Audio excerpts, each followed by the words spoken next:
इस वर्ष हम अपने राजनयिक संबंधों की 75वीं एनिवर्सरी मना रहे हैं। यह मील का पत्थर हमें आने वाले कई वर्षों तक नई ऊर्जा के साथ आगे बढ़ने के लिए प्रेरित करता रहेगा।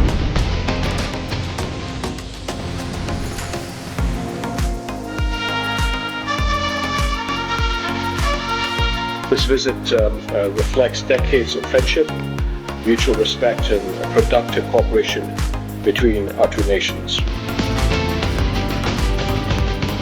मुझे पूरा विश्वास है कि आज की बैठक से हमारे संबंधों में गति और गहराई एक नया रूप धारण करेगी।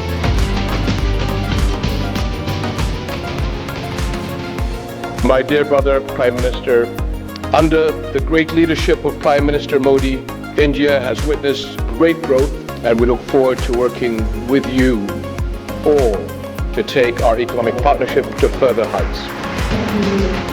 दुनिया में कई देशों के साथ बॉर्डर तो मिलते ही हैं, कई देशों के मार्केट भी मिलते हैं, लेकिन भारत और जॉर्डन के संबंध ऐसे हैं जहां ऐतिहासिक विश्वास और भविष्य के आर्थिक अवसर एक साथ मिलते हैं।